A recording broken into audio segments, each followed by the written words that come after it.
STAI majukan peradaban, pendidikan anak seni dan jiwa insan, penelitian dan karya ilmiah, mengabdi masyarakat.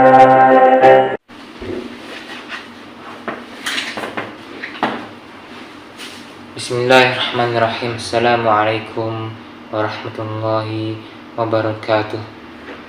Innal hamdalillah nahmaduhu wa nasta'inuhu wa nastaghfiruh wa na'udzu billahi min shururi anfusina wa min sayyiati a'malina. May yahdihillahu fala mudilla lahu wa may yudlilhu fala hadiya lahu. Asyhadu an la ilaha illallah wahdahu la syarika lahu wa asyhadu anna Muhammadan abduhu wa rasuluh la nabiyya ba'dah. Amma ba'du. Senantiasa kita bersyukur kepada Allah Subhanahu wa taala, yang mana Allah Subhanahu wa taala masih memberikan kita nikmat yang begitu banyak.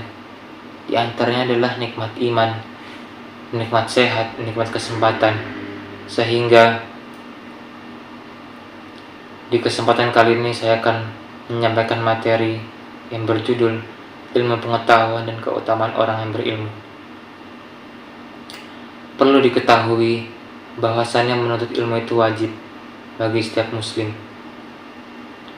Maka sebelum kita menyebutkan dalilnya, kenapa kita oleh Allah Subhanahu wa taala dipilih untuk menjadi khalifah di muka bumi ini? Dikarenakan Allah Subhanahu wa taala menciptakan manusia, yaitu yang paling istimewa. Manusia adalah ciptaan Allah yang paling istimewa, yang paling sempurna. Di antara keistimewaannya atau kesempurnaannya adalah Allah berikan manusia akal yang lebih banyak daripada makhluk-makhluk yang lain. Oleh karena itu sudah sepantasnya dan sewajarnya kita dituntut oleh Allah Subhanahu wa taala, diwajibkan untuk menuntut ilmu. Lalu yang wajib untuk kita pelajari ilmu itu apa sih? Yaitu ilmu agama Islam, ilmu syar'i. Di antaranya adalah ilmu akidah, ilmu mengenal Tuhan, ilmu mengenal Allah Subhanahu wa taala. Kemudian kita mempelajari ilmu sunnah. Bagaimana kita mempelajari sunnah-sunnah, yaitu dengan melihat bagaimana Nabi Muhammad SAW, apa saja yang dikerjakan, apa saja sunnah-sunnah yang dikerjakan oleh Nabi Muhammad SAW. Kemudian kita mempelajari halal dan haram. Kita mempelajari apa yang menjadi haram, apa yang menjadi halal buat kita, sehingga kita tidak jatuh kepada larangan-larangan yang Allah Subhanahu wa taala larang kepada kita. Kemudian kita mempelajari fikih ibadah, yaitu sholat, puasa, zakat, bersuci, haji. Kemudian fikih muamalah, bagaimana cara kita berdagang, bagaimana cara kita bermuamalah dengan masyarakat, dengan manusia. Tentu semua itu sudah ada aturannya di dalam ilmu agama Islam. Oleh karena itu, setelah kita mempelajari ilmu agama Islam, maka tatkala kita mempelajari ilmu pengetahuan yang sifatnya dunia seperti ilmu kedokteran, ilmu berdagang, ilmu ekonomi, ilmu teknik, tatkala kita futur, tatkala kita lalai, tatkala kita diguncang cobaan yang berat, kita tidak akan tersesat. Kita akan terus kembali karena kita telah mempelajari ilmu agama Islam. Begitu dahsyatnya ilmu agama Islam, memberikan manfaat kepada hati, jiwa, dan pikiran manusia. Karena yang perlu kalian ketahui adalah kebanyakan di generasi yang sekarang ini, yaitu dimana generasi ini yang kebanyakan orang-orang sebut itu adalah generasi Z, generasi akhir, yaitu mereka tatkala futur, tatkala diguncang cobaan yang banyak. Tatkala mereka diguncang ujian, cobaan di dunia ini, mereka lupa bahwasanya mereka punya Allah. Mereka bingung bagaimana cara mereka kembali. Ya karena mereka tidak mempelajari ilmu agama terlebih dahulu. Oleh sebab itu ilmu agama itu lebih penting. Ilmu Islam lebih penting, lebih diutamakan terlebih dahulu. Karena dengan kita mempelajari ilmu agama Islam, tatkala kita futur, cara kita kembali untuk meningkatkan iman itu dengan membaca buku-buku kisah-kisah para sahabat, bagaimana sahabat tatkala dahulu mencari ilmu, perjalanan para sahabat, perjalanan para ulama. Mencari ilmu itu tidak seperti sekarang lewat media. Ulama-ulama terlebih dahulu mereka harus safar, bepergian dari ujung sampai ke ujung. Maka di zaman seperti inilah hendaknya kita bersyukur. Gairah kita dalam mempelajari ilmu agama harus lebih semangat. Dan yang demikian itu sesuai dengan yang disebutkan oleh Syekh Al-Utsaimin rahimahullah. Ia berkata, wa faidatul ilm tatbiqul amal. Dan ilmu yang berfaedah itu adalah yang teraplikasikan oleh amal.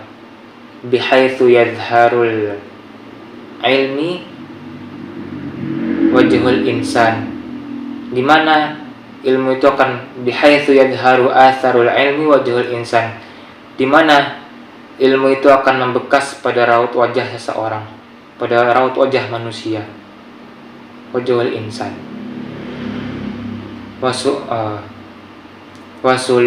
wasulukihi, perilakunya, wa akhlaqihi, akhlaknya, wa ibadatihi, ibadahnya, wa waqarihi, ketenangannya, wa khasyatihi, dan rasa takutnya, wa ghaira dzalik, dan yang lainnya. Wa hadzal huwal muhim, dan yang merupakan tersebut adalah yang paling penting. Jadi tatkala seseorang telah mempelajari ilmu agama Islam, tentu saja itu akan membekas pada hati, tentu pada hati pertama, karena hati juga salah satu anggota tubuh yang otomatis paling kena terlebih dahulu. Hati terutama, kemudian perilaku dan akhlaknya akan berubah. Karena tatkala kita mempelajari agama Islam, sebelum kita mencapai ilmu yang lebih mendalam dalam agama Islam, tentu kita akan mempelajari ilmu adab Islam terlebih dahulu. Karena dengan mempelajari adab-adab Islam, kemudian mempelajari ilmu agama, itu akan menjadi sepaket. Kita akan tahu caranya kita menyampaikan ilmu kita kepada masyarakat dengan adab-adab yang kita pelajari. Bagaimana cara kita menghadapi suatu pertanyaan, suatu hal-hal di dalam masyarakat, bagaimana kita tatkala ditanya masyarakat, bagaimana sikap kita, adab kita. Itu semua perlu kita pelajari selaras dengan setelah itu kita mempelajari ilmu agama Islam. Karena ulama terdahulu seperti itu, mereka mempelajari ilmu adab terlebih dahulu, baru mempelajari ilmu Islam. Dan menuntut ilmu itu sangat-sangat istimewa.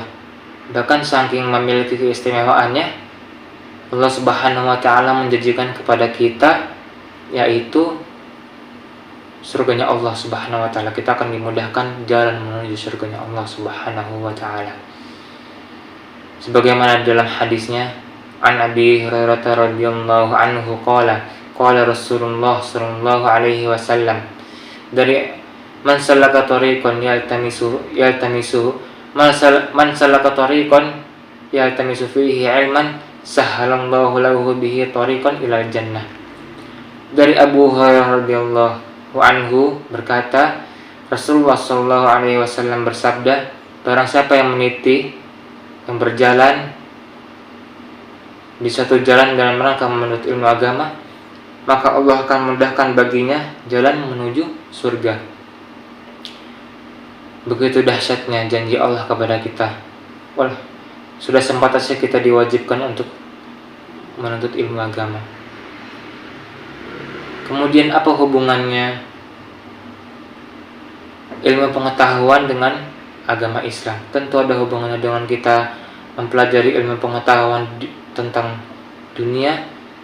Kita akan mendapatkan kesejahteraan di dunia. Kita akan tahu bagaimana cara kita hidup di dunia.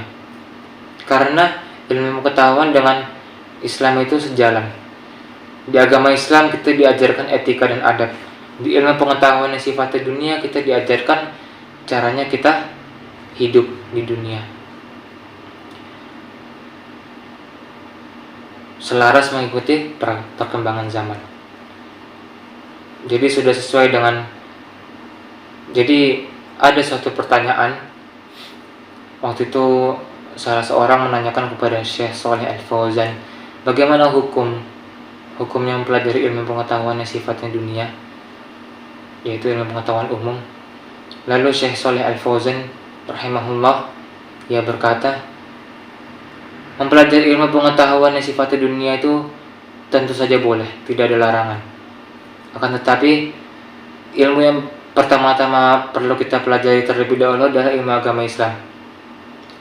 Karena tatkala kita mempelajari ilmu pengetahuan yang sifatnya dunia seperti ilmu kedokteran, ilmu berdagang, ilmu ekonomi, tatkala kita mempelajari itu lalu kita meninggalkan ilmu yang wajib yaitu ilmu agama Islam, seperti itu tidak boleh.